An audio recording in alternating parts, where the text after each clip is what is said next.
Hello there, interghost here, and this is my March to April pickups. Interghost is at the caboose. He's picking up games to show to you. He really likes to play on his Wii U. And if you think you've got a high score, well, that's what Retro Records is for. His ex-con team aren't living anymore. Him and all the dudes are singing out of tune. It's your friendly YouTube hosts, interghost. Yeah, so I haven't got that many pickups to show you. I'm just trying a new angle today. Tell me what you think. I've got the Switch on in the background, but I'll talk about that a bit more in a minute. First of all, got a couple of things here to show you. The first games I got were from a guy on the Facebook Marketplace, which is a good place to look for cheap retro games nowadays. I think it's a bit like an online car boot sale type thing. He was selling some DS games and some Wii games, and I'm not a big DS collector anymore, but this was a game that I've been interested in the past, but unfortunately it goes for quite a bit of money.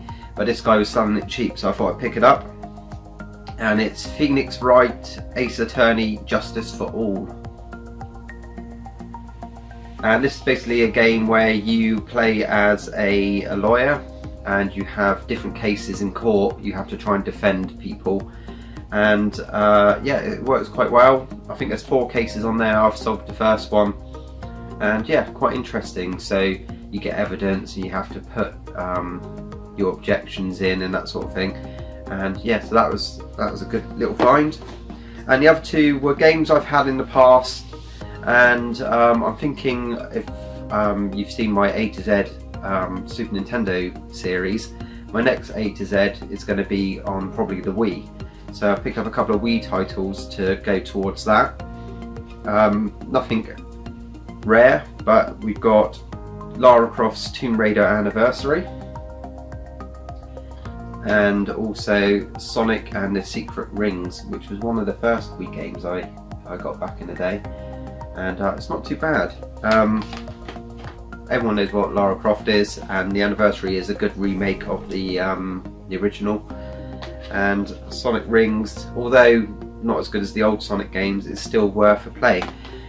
Now this guy was selling his games for £2 each, and I just cheekily said, can you do all 3 for a £5? And he agreed, which is pretty good considering I think this one goes for about £18 on CEX, but I'm not going to sell it. And these go for more than £2, so probably looking about £20 to £30 worth of games there for a £5, so that's a bargain. Next was a couple of Switch games I picked up, and I only got these because I took down some old games which I didn't really want, and a few Blu-rays to CEX, got some store credit, and picked up these 2 games. First one is a game which is quite old, but they've remastered it, and I've never actually played it just because they say it's so hard, and that is Dark Souls. And as you can see, that was £30. Yeah, I heard this game is one of those rage quit games, and I've played through the first sort of half an hour to an hour of the game, and it's not too bad. It's easier than I thought it was going to be. I'm guessing it gets a lot harder as you go into it, but yeah, liking what I'm seeing so far. I think it might be because when you die you go right back to where your last save state is, so yeah, I'll probably get stuck later on in the game, I'm guessing. And the second game, I only picked this up mainly because it was a split screen multiplayer game and I wanted to play something with Jack, and this is Titan Quest, which was only £15. And yeah, I think this is an old PC game, if I'm right, and they've just ported it to the Switch, and you can play it online multiplayer, or you can play in the same room split screen, which is what me and Jack are doing. Yeah, it's not bad. It's quite dated. It's sort of a bit like Diablo, sort of top down. You have a little character, you can zoom in and out, but you go around collecting up quests, and then fighting different monsters, collecting loot as you go along and upgrading your weapons and your skills. So yeah, it's a nice one to play with Jack. So that's £15, and that was Titan Quest. Almost Finally is something I've been trying to get hold of for a long time. I've been putting it off because I hate spending money on things I don't really need. But this is the Elgato Game Catcher HD. Now this isn't the newest Elgato you can get. I think the next one up is the HD 60, which I think gives you better frame rate, 60 frames a second, but this one still does HD graphics, and yeah, it works pretty well. Picked this up again off of a Facebook marketplace seller. He had it up there for £65. I messaged him saying basically you can get these older ones for 45 at CEX, and would he do this any cheaper? He then said, okay, I'll do it for 45, and I went back cheekily and said, well, I could get it from CEX for that. So he then dropped it to 40. So 65 to £40, and it's fully boxed with all the wires and everything, so I think that's a bargain, and that will help me when I do my Wii A to Z. I can actually capture the gameplay rather than filming it off the screen. And also what I really want this for is when I get the Spectrum next, hopefully this year, it's been delayed again, I can run that through there and get some nice gameplay footage off of there.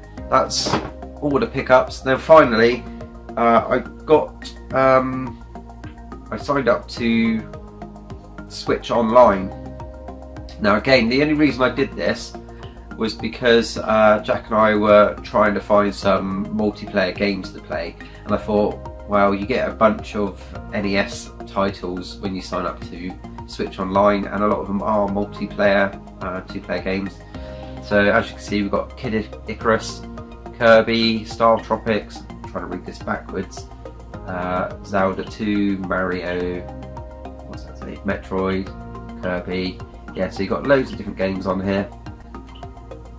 You get SP versions, which I think, I haven't looked it up, but I think they are the same game, but they save it completed, so that you can basically go back and play any level on that game, rather than going through the whole game.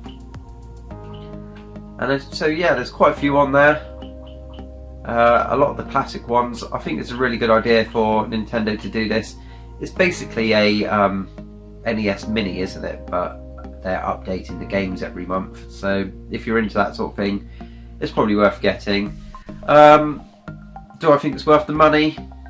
It's a lot cheaper than sort of PlayStation Online, but yeah, you don't really get as good a deal. You don't get any sort of new games or upcoming games. You do get, what was it, Tetris 99, which is like a multiplayer Tetris game, so you have 99 people playing all at once, and so it very quickly fills up the screen with blocks.